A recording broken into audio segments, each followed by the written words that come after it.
Reels वाली बहू।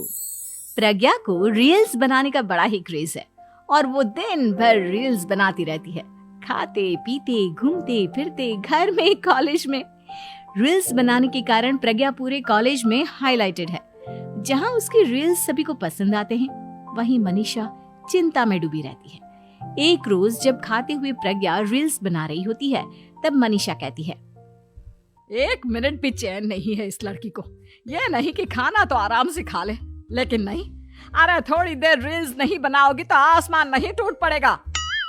अरे मम्मी, इसी को तो कहते हैं डिटर्मिनेशन। तुम नहीं समझोगी ये सब। भगवान, इस लड़की को सद्बुद्धि दे। जब देखो तब टेढ़ा बाका मुंह बनाती रहती है। मनीषा की बात का प्रज्ञा पर जरा भी असर नहीं होता और वो खाते खाते रील्स बनाती रहती है।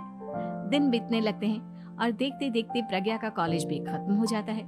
आए दिन कोई ना कोई मनीषा को प्रज्ञा की शादी करवाने का सुझाव दे जाता है। सब ठीक ही कहते हैं, प्रज्ञा की शादी कर देनी चाहिए। अपने घर के काम काज में व्यस्त हो जाएगी तो खुद ही ये रील्स और नाच गाना बंद हो जाएगा। मनीषा और प्रेम प्रज्ञा के लिए एक अच्छा लड़का ढूंढने लगते हैं और तभी विकी का रिश्ता प्रज्ञा के लिए आता है, जिसने प्रज्ञा को उसकी रील्स देखकर पसंद कर लिया था।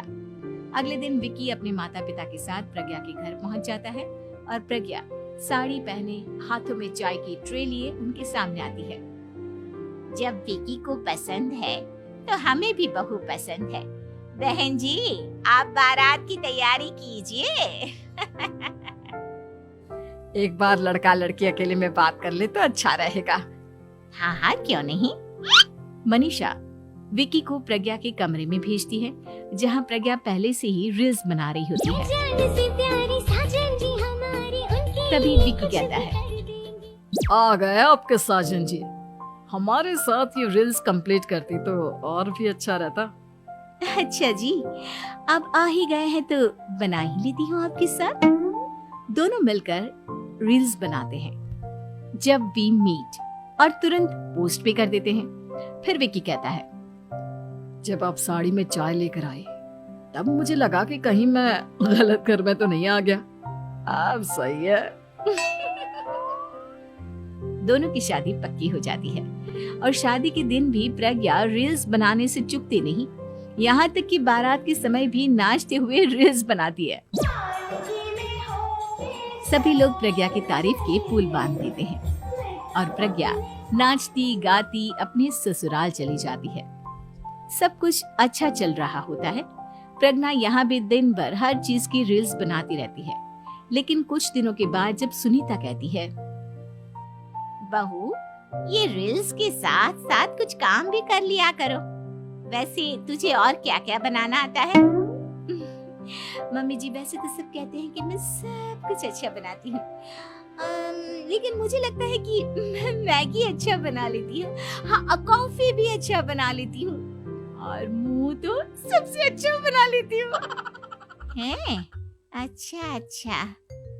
सुनीता अपना माथा पकड़ लेती है और कहती है, बहू, कुछ खाना बनाना भी सीख लेती। मम्मी जी, मैं लंबी प्लानिंग कर रही हूँ।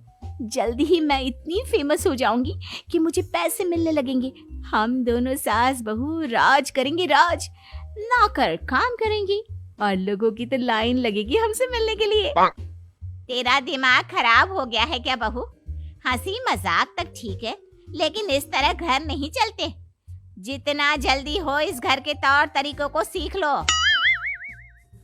प्रज्ञा मुंह घुमाकर चली जाती है और तुरंत उसी वक्त एक रील बनाती है। ये देख सुनीता का गुस्सा 7वें आसमान पर चला जाता है और विकी के घर आती ही सुनीता उसे सब कुछ बताती है। विकी भी अब प्रज्ञा की इन हरकतों से परेशान हो जाता है। तुम टेंशन मत लो मम्मा, मैं देख लूंगा। विकी कमरे में जाता है तो देखता है कि प्रज्ञा रील्स बना रही है।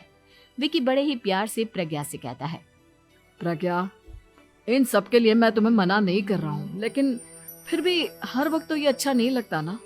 समझने की कोशिश करो, मुझे भी तुम्हारा थोड़ा वक्त चाहिए।